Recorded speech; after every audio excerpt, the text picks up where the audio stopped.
Captain Midnight. This video is brought to you by Cheddar. So, I've rewatched Avengers Infinity War twice since it hit Blu-ray, and if there's one thing I've been struck by, it's how different the entire movie plays when you know exactly how it ends. So many moments, big and small, that felt light or even funny on first viewing, now have a bit of sadness to them knowing how it'll all turn out. But if there's one character who I think of very differently after the film, it's Iron Man himself, Tony Stark, who, in the last decade, has had a character arc built over the course of these films that when you really zoom out and look at it, almost plays like a classic Greek tragedy. So that's what I'm going to be digging into today, Tony Stark's journey throughout the MCU, and more specifically, the moment in Infinity War where the limitations of his genius come crashing down on him. Rust, the one thing even Iron Man cannot fight. But first, let's start at the beginning. Tony's arc in the first movie is a pretty obvious one. He's a billionaire playboy designing deadly weapons while trying not to think too much about how those weapons will actually be used. And over the course of the film, he evolves, taking more direct responsibility for the crimes of his company and trying to make things right. I mean, I assume I don't really have to explain this, I assume you've all seen the movie. But what I find really interesting here is what Tony decides to do with his tech. Why does he, physically, need to be in the suit? I mean, sure, he's a genius, but he's not any sort of combat expert. I mean, the first scene in the movie made that pretty clear. And money means like nothing to him, so why not hire some Steve Rogers type while he acted as more, you know, guy in the chair. And I think the more we've seen from Tony, the more the answer becomes clear. More than anything, Tony Stark craves control. Not in some creepy totalitarian way exactly, just that in the face of a universe as big and crazy as the MCU's is, Stark desperately wants to hold on to the idea that there's no problem he can't solve. He wants to live with the safe assurance that no matter what life throws at him, he can think it through and come up with a solution. And for a while that was true. Someone like Ironmonger or his past coming back to haunt him in Iron Man 2 were tough challenges, sure, but they were fights that he could easily comprehend and handle. But then the events of the Avengers happened. And sure, the team saved the day, but it set off an existential crisis for Tony that, for me at least, has been the most interesting thing about his character since.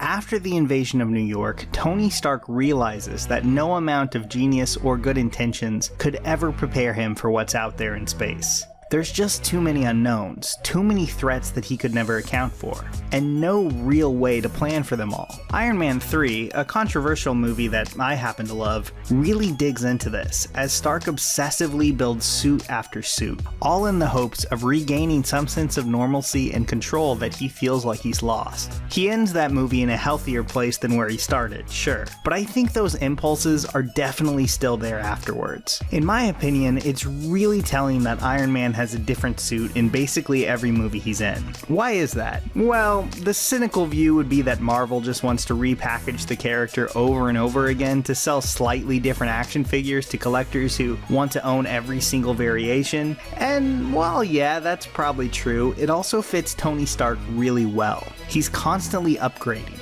adding things, refining everything down to the smallest detail. And I think ultimately the reason behind that is pretty simple: fear. Part of what makes Iron Man, like Batman, so appealing is that at the end of the day, he's just a guy. Unlike Thor, who's always had an enormous amount of strength and power, Tony had to whip it up from scratch. With a box of scraps! And I think that a big part of him is worried that it'll never be enough. He can add all the precautions, extra weapons, and bells and whistles he wants, but at the end of the day, he'll always just be a regular man in a suit fighting among gods and super soldiers. And I think that scares him. And if Infinity War showed us anything, it's that it kind of should. I'm here to make waves, Mandarin! Iron Man, War Machine, Hydro Armor Iron Man, and action figures, each sold separately. So in the commentary of the movie, the Russo brothers talk about Iron Man's new suit right before the big fight on Titan, saying that it's easily his most advanced, refined version yet, which makes the events of the fight even more sad. This battle is a lot of fun to watch, but when you put it in the larger context of Tony's story arc, it becomes a real gut punch, because this is the exact moment Stark has been building towards. All of that work, all those late nights in his workshop have all been for this. Facing off, almost one-on-one, against the genocidal, ultra-powerful being that he got a hint at in the Avengers, and failing miserably. Sure, he puts up a better fight than almost anyone else. In fact, he does a lot better than the Hulk, which is definitely impressive. But in the end, no matter how much genius he poured into his suit or how prepared he was still a guy in a suit. No match for a mad Titan. All that for a drop of blood.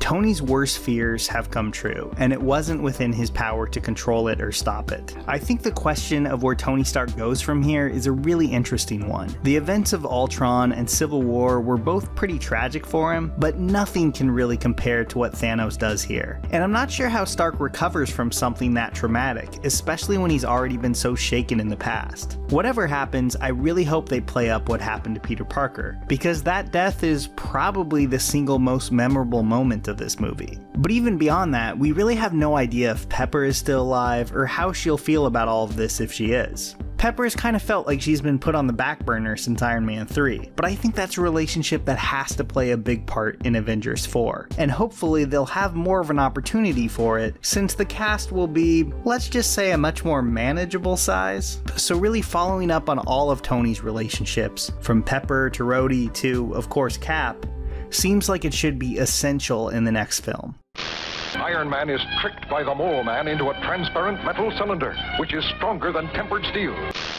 Odds are pretty good that we'll only have Iron Man in one more movie, and while that kind of bums me out, I can't wait to see how they resolve what is to me the single best character arc in MCU history. Avengers Infinity War is a pretty amazing culmination of the 10 years of Marvel movies that came before it, but the behind the scenes story of how they started making movies in the first place is really interesting too, which is why I highly recommend checking out Cheddar's video about how Marvel risked all of its characters to save itself.